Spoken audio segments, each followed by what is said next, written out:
ಎರಡು ತೆಲುಗು ರಾಜ್ಯಗಳನ್ನ ಮೀರಿ ಬೆಳೆದಿದೆ. ಸ್ಟಾರ್ಗಳ ಪ್ರತಿ ಸಿನಿಮಾಗಳು ಈಗ ಪ್ಯಾನ್ ಇಂಡಿಯಾ ಮಟ್ಟದಲ್ಲಿ ರಿಲೀಸ್ ಆಗ್ತಾ ಇದೆ. ದಕ್ಷಿಣ ಭಾರತದ ಸ್ಟಾರ್ ನಿರ್ದೇಶಕರು ಕಲ್ಪನೆಗೂ ಮೀರಿದ ವಿಭಿನ್ನ ಸ್ಟೋರಿಗಳನ್ನ ತೆರೆ ಮೇಲೆ ತಂದು ಪ್ರೇಕ್ಷಕರನ್ನ ರಂಜಿಸ್ತಾ ಇದ್ದಾರೆ. ಅವರು ಸೃಷ್ಟಿಸೋ ದೃಶ್ಯ ವೈಭವ ದೇಶದಾದ್ಯಂತ ಮೆಚ್ಚುಗೆ ವ್ಯಕ್ತವಾಗ್ತಾ ಇದೆ. ಬಾಲಿವುಡ್ ಸಿನಿಮಾಗಳಿಗೆ ಟಕ್ಕರ್ ಕೊಡುವಂತೆ ಸಿನಿಮಾಗಳನ್ನ ತೆಲುಗು ಫಿಲ್ಮ್ ಮೇಕರ್ಸ್ ಪೈಪೋಟಿ ಮಾಡುತ್ತಿದ್ದಾರೆ. ಹಾಗಿದ್ರೆ ಏನಿದು ಕಹಾನಿ, ನೀವೇ ನೋಡಿ. ರಣಬಾಲಿ ಬಜೆಟ್ ಮಿತಿ ಮೀರ್ತೆ, ಅಷ್ಟಕ್ಕೂ ವಿಜಯ್ ಮಾರ್ಕೆಟ್ ಎಷ್ಟಿದೆ? ಸ್ಟಾರ್ಗಳ ಪ್ರತಿ ಸಿನಿಮಾಗಳು ಈಗ ಪ್ಯಾನ್ ಇಂಡಿಯಾ ಮಟ್ಟದಲ್ಲಿ ರಿಲೀಸ್. ಎಸ್, ವಿಜಯ್ ದೇವರಕೊಂಡ ಕೂಡ ಪ್ಯಾನ್ ಇಂಡಿಯಾ ಲೆವೆಲ್ಗೆ ಸದ್ದು ಮಾಡುವುದಕ್ಕೆ ಪ್ರಯತ್ನ ಮಾಡುತ್ತಲೇ ಇದ್ದಾರೆ. ತಮ್ಮ ವೃತ್ತಿ ಜೀವನದ ಆರಂಭದಲ್ಲಿ ಪೆಳ್ಳಿ ಚೂಪುಲು, ಅರ್ಜುನ್ ರೆಡ್ಡಿ ಹಾಗೂ ಗೀತಾ ಗೋವಿಂದಂನಂತಹ ಬ್ಲಾಕ್ ಬಸ್ಟರ್ ಸಿನಿಮಾಗಳನ್ನ ನೀಡಿದ್ದಾರೆ. ಆದರೆ ಇತ್ತೀಚೆಗೆ ಅವರು ನಟಿಸಿದ ಸಿನಿಮಾಗಳು ಬಾಕ್ಸ್ ಆಫೀಸ್ನಲ್ಲಿ ಅಷ್ಟಾಗಿ ಯಶಸ್ಸು ಕಾಣುತ್ತಿಲ್ಲ. ಹೀಗಾಗಿ ಅವರ ಮಾರ್ಕೆಟ್ ಮೌಲ್ಯ ಸ್ವಲ್ಪ ಕುಸಿತ ಕಂಡಿದೆ ಎನ್ನಲಾಗ್ತಾ ಇದೆ. ಹೌದು, ಹೇಗಿರುವಾಗ ವಿಜಯ್ ದೇವರಕೊಂಡ ಹೇಗಾದ್ರೂ ಮಾಡಿ ತಮ್ಮ ಸಿನಿಮಾಗಳ ಮೂಲಕ ಭರ್ಜರಿ ಕಂಬ್ಯಾಕ್ ಮಾಡುವುದಕ್ಕೆ ಸಜ್ಜಾಗಿದ್ದಾರೆ. ಮತ್ತೆ ಟಾಲಿವುಡ್ ನ ಟಾಪ್ ಹೀರೋ ಆಗಿ ಮರಳುವುದಕ್ಕೆ ತುದಿಗಾಲಲ್ಲಿ ನಿಂತಿದ್ದಾರೆ. ಇದಕ್ಕಾಗಿ ವಿಜಯ್ ದೇವರಕೊಂಡ ಸಾಕಷ್ಟು ಪ್ರಯತ್ನ ಮಾಡ್ತಾ ಇದ್ದಾರೆ. ಸದ್ಯ ಅವರ ಕೈಯಲ್ಲಿ ರಣಬಲಿ ಹಾಗೂ ರೌಡಿ ಜನಾರ್ದನ್ ನಂತಹ ಸಿನಿಮಾಗಳಿವೆ. ಸದ್ಯ ಟಾಲಿವುಡ್ ನಲ್ಲಿ ರಣಬಲಿ ಸಿನಿಮಾದ ಬಗ್ಗೆ ಸುದ್ದಿಯೊಂದು ಹರಿದಾಡ್ತಾ ಇದೆ. ಎಸ್, ವಿಜಯ್ ದೇವರಕೊಂಡ ಹಾಗೆ ರಶ್ಮಿಕಾ ಮಂದಣ್ಣ ಮತ್ತೆ ಒಟ್ಟಿಗೆ ನಟಿಸುತ್ತಿರುವ ಸಿನಿಮಾ ರಣಬಾಲಿ. ಈ ಸಿನಿಮಾದ ಶೂಟಿಂಗ್ ವೇಗವಾಗಿ ನಡೆಯುತ್ತಿದೆ. ಈಗಾಗಲೇ ಸಿನಿಮಾ ಸಂಸ್ಥೆಗಳು ಸೆಪ್ಟೆಂಬರ್ 11ರಂದು ವಿಶ್ವದಾದ್ಯಂತ ಬಿಡುಗಡೆ ಮಾಡುವುದಕ್ಕಾಗಿ ಅಧಿಕೃತವಾಗಿ ಘೋಷಣೆ ಮಾಡಿದೆ. ಹೀಗಿರುವಾಗಲೇ ಸಿನಿಮಾದ ಯಶಸ್ಸಿನ ಬಗ್ಗೆ ಟಾಲಿವುಡ್ ನಲ್ಲಿ ಚರ್ಚೆಗಳು ಶುರುವಾಗಿವೆ. ರಣಬಾಲಿ ಸಿನಿಮಾ ವಿಜಯ್ ದೇವರಕೊಂಡ ಅವರನ್ನ ಟಾಲಿವುಡ್ ನ ಟೈರ್ 1 ಹೀರೋಗಳ ಸಾಲಿಗೆ ಸೇರಿಸುತ್ತಾ ಅನ್ನುವ ಚರ್ಚೆಯಾಗ್ತಾ ಇದೆ. ಇನ್ನು ಟಾಲಿವುಡ್ ನಲ್ಲಿ ರಣಬಾಲಿ ಸಿನಿಮಾದ ಬಜೆಟ್ ಬಗ್ಗೆ ಚರ್ಚೆಯಾಗ್ತಾ ಇದೆ. ಈ ಸಿನಿಮಾದ ಬಜೆಟ್ ನಿರೀಕ್ಷೆಗೂ ಮೀರಿ ಹೆಚ್ಚಾಗ್ತಾ ಇದೆ ಅನ್ನುವ ಮಾತು ಕೇಳಿ ಬರ್ತಾ ಇದೆ. Vijay Devarakonda cinema box office ನಲ್ಲಿ 100 ಕೋಟಿ ರೂಪಾಯಿಗೂ ಅಧಿಕ ಕಲೆಕ್ಷನ್ ಮಾಡುವ ಸಾಮರ್ಥ್ಯವಿದೆ. ಆದ್ರೆ ಇದುವರೆಗೂ ಅವರ ಸಿನಿಮಾಗಳು 200 ಕೋಟಿ ಕಲೆಕ್ಷನ್ ಆಗಿಲ್ಲ. ಹೀಗಾಗಿ ಪ್ರಸ್ತುತ ರಣಬಾಲಿ ಬಜೆಟ್ ಚರ್ಚೆಯಾಗ್ತಾ ಇದೆ. ಈ ಸಿನಿಮಾಗಾಗಿ ನಿರ್ಮಾಪಕರು ಬರೋಬ್ಬರಿ 150 ಕೋಟಿ ರೂಪಾಯಿಯಷ್ಟು ಈಗಾಗಲೇ ಹೂಡಿಕೆ ಮಾಡಿದ್ದಾರೆ ಎನ್ನಲಾಗ್ತಾ ಇದೆ.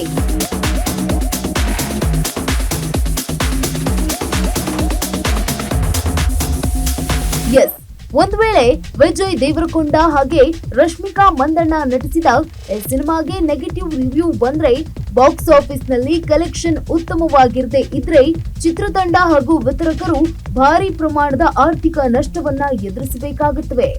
ಈಗಾಗಲೇ ವಿಜಯ್ ಸಿನಿಮಾಗಳು ಬಾಕ್ಸ್ ಆಫೀಸ್ ನಲ್ಲಿ ದೊಡ್ಡ ಮಟ್ಟಕ್ಕೆ ಸದ್ದು ಮಾಡ್ತಾ ಇಲ್ಲ.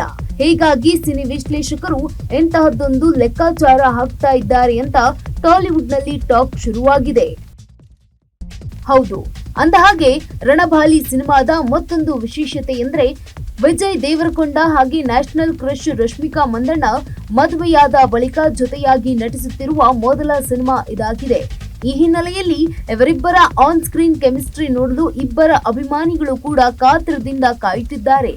150 ಕೋಟಿ ರೂಪಾಯಿ ಬಜೆಟ್ ನಲ್ಲಿ ಸಿದ್ಧವಾಗ್ತಾ ಇರುವ ಈ ಸಿನಿಮಾ ವಿಜಯ್ ದೇವರಕೊಂಡ ವೃತ್ತಿ ಬದುಕಿಗೆ ದೊಡ್ಡ ಬ್ರೇಕ್ ನೀಡಬಲ್ಲದೆ ಎಂಬುದು ಮುಂದಿನ ದಿನಗಳಲ್ಲಿ ಗೊತ್ತಾಗಲಿದೆ. ಪ್ರೀತಿ ಎಂಬ ಪದ ಸುಂದರ ಇರಬಹುದು, ಆದ್ರೆ ಈ ಪ್ರೀತಿ ಕೆಲವೊಮ್ಮೆ ಕಾಡುತ್ತೆ. ಪ್ರೀತಿಯಲ್ಲಿ ನೋವು ಸಹಜವಾದ್ರೂ ಅದನ್ನ ಸಹಿಸಿಕೊಳ್ಳುವುದಕ್ಕೆ ಸಾಧ್ಯ ಆಗುವುದೇ ಇಲ್ಲ. ಅದರಿಂದ ಆಗುವ ನೋವು ಶಾಶ್ವತವಾಗಿ ಇಲ್ಲದಿದ್ರೂ ಆ ಕ್ಷಣಕ್ಕೆ ಮಾತ್ರ ಅದು ನುಂಗಲಾರದ ತುತ್ತು. ಎಲ್ಲ ಉತ್ಸಾಹ, ಆಸಕ್ತಿ, ಖುಷಿಯ ಕ್ಷಣಗಳನ್ನ ಕಸಿದುಕೊಳ್ಳುವ ಈ ಬ್ರೇಕಪ್ನ ನೋವು ಸಹಿಸಲಾಗದೆ ಹಲವರು ಮಾನಸಿಕ ಖಿನ್ನತೆಗೆ ಒಳಗಾಗಿದ್ದಾರೆ. ಪ್ರೀತಿ ಮರೆಯಲಾಗದೆ ಅನೇಕರು ಆತ್ಮಹತ್ಯೆಯನ್ನ ಕೂಡ ಮಾಡಿಕೊಂಡಿದ್ದಾರೆ. ಅರೆ, ಏನಿದು ಸ್ಟೋರಿ, ನೀವೇ ನೋಡಿ.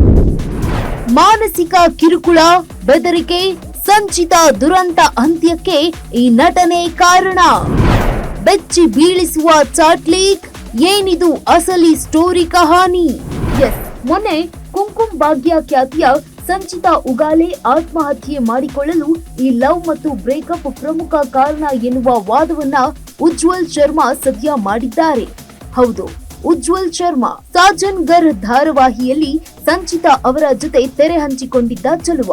ಈ ಧಾರಾವಾಹಿ ಸಮಯದಲ್ಲಿಯೇ ಇಬ್ಬರ ನಡುವೆ ಪ್ರೇಮಾಂಕುರವಾಗಿತ್ತು ಎನ್ನುವ ಮಾತು ಇದೆ. ಸಂಚಿತಾ ಅವರ ಆತ್ಮಹತ್ಯೆಗೆ ಉಜ್ವಲ್ ಶರ್ಮಾನೇ ಕಾರಣ ಎಂದು ಕೂಡ ಹೇಳಲಾಗ್ತಾ ಇದೆ. ಇದೇ ವಿಚಾರಕ್ಕೆ ಸಂಬಂಧಿಸಿದಂತೆ ಖಾಸಗಿ ಸಂದರ್ಶನದಲ್ಲಿ ಉಜ್ವಲ್ ಶರ್ಮಾ ಪ್ರತಿಕ್ರಿಯೆ ನೀಡಿದ್ದಾರೆ. ಹೌದು, ನಾವಿಬ್ಬರು ಪ್ರೀತಿಯಲ್ಲಿದ್ದೆವು ಎನ್ನುವುದೆಲ್ಲ ಸುಳ್ಳು ಎಂದಿದ್ದಾರೆ. ಸಂಚಿತಾ ನನ್ನನ್ನ ಪ್ರೀತಿಸ್ತಾ ಇರಲಿಲ್ಲ, ಬದಲಿಗೆ ಬೇರೊಬ್ಬ ವ್ಯಕ್ತಿಯ ಜೊತೆ ಆಕೆಗೆ ಸಂಬಂಧ ಇತ್ತು ಅಂತ ಹೇಳಿರುವ ಉಜ್ವಲ್, ಆ ವ್ಯಕ್ತಿಯ ಜೊತೆ ಸಂಚಿತಾ ಲಿವ್ ಇನ್ ಸಂಬಂಧದಲ್ಲಿ ಇದ್ರು ಅಂತ ಹೇಳಿದ್ದಾರೆ.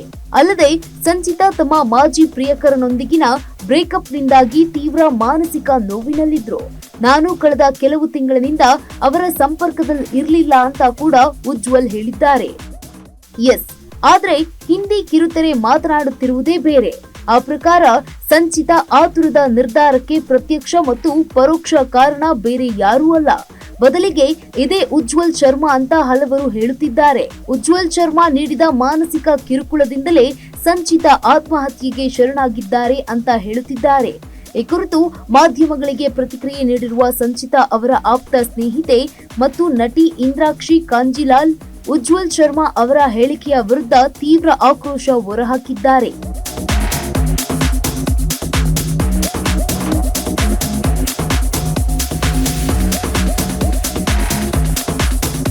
ಹೌದು, ಉಜ್ವಲ್ ಅವರೇ ಸಂಚಿತಾ ಸಾವಿಗೆ ಪ್ರತ್ಯಕ್ಷ ಹಾಗೂ ಪರೋಕ್ಷವಾಗಿ ಕಾರಣ ಅಂತ ಹೇಳಿರುವ ಇಂದ್ರಾಕ್ಷಿ, ಸಂಚಿತಾಗೆ ಉಜ್ವಲ್ ತೀವ್ರ ಮಾನಸಿಕ ಕಿರುಕುಳ ನೀಡ್ತಾ ಇದ್ರು ಅಂತ ಗಂಭೀರ ಆರೋಪ ಮಾಡಿದ್ದಾರೆ.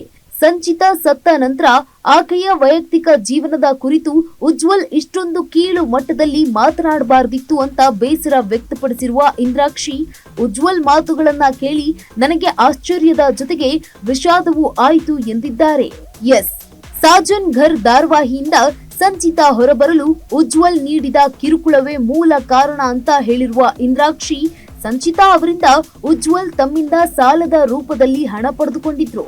ಆದ್ರೆ ಮರಳಿ ಆ ಹಣವನ್ನ ಸಂಚಿತಾ ಕೇಳಿದಾಗ ಉಜ್ವಲ್ ತೀರಾ ಕೆಟ್ಟದಾಗಿ ವರ್ತಿಸಿದ್ದಲ್ಲದೆ ಕೆಟ್ಟ ಪದಗಳಿಂದ ನಿಂದಿಸಿ ಹೊಡೆಯುವ ಬೆದರಿಕೆಯನ್ನ ಕೂಡ ಹಾಕಿದ್ರು ಅಂತ ಹೇಳಿದ್ದಾರೆ. ತಮ್ಮ ಮಾತುಗಳಿಗೆ ಪೂರಕವಾಗಿ ಹಲವು ವಾಟ್ಸ್ಆಪ್ ಸಂಭಾಷಣೆಗಳ ಸ್ಕ್ರೀನ್ ಶಾಟ್ಗಳನ್ನ ಕೂಡ ಬಹಿರಂಗಗೊಳಿಸಿದ್ರು. ಇನ್ನು ಉಜ್ವಲ್ ಶರ್ಮಾ ನೀಡಿದ ಈ ಕಿರುಕುಳದಿಂದಾಗಿಯೇ ಸಂಚಿತಾ ಆರೋಗ್ಯ ಹಾಳಾಗಿತ್ತು ಅಂತ ಹೇಳಿರುವ ಇಂದ್ರಾಕ್ಷಿ, ಸಂಚಿತಾ ಸಾವಿಗೆ ಮಾನಸಿಕ ಖಿನ್ನತೆ ಕಾರಣ ಎನ್ನುವ ವಾದವನ್ನ ಅಲ್ಲಗಳೆದಿದ್ದಾರೆ. ಸಾಜನ್ ಘರ್ ಚಿತ್ರೀಕರಣದ ಸೆಟ್ನಲ್ಲಿ ನಡೆಯುತ್ತಿದ್ದ ಕಿರುಕುಳದ ಬಗ್ಗೆ ಸಂಚಿತಾ ಪ್ರೊಡಕ್ಷನ್ ಹೌಸ್ನವರ ಗಮನಕ್ಕೆ ತಂದಿದ್ರು. ಆದ್ರೆ ಅಲ್ಲಿಗೆ ಯಾವುದೂ ಬದಲಾಗಲಿಲ್ಲ ಅಂತ ಹೇಳಿರುವ ಇಂದ್ರಾಕ್ಷಿ, ತನಗೆ ನ್ಯಾಯ ಸಿಗುವುದಿಲ್ಲ ಅಂತ ಗೊತ್ತಾದಾಗ ಸಂಚಿತಾ ಅಸಹಾಯಕಳಾಗಿದ್ಲು ಅಂತ ಹೇಳಿದ್ದಾರೆ.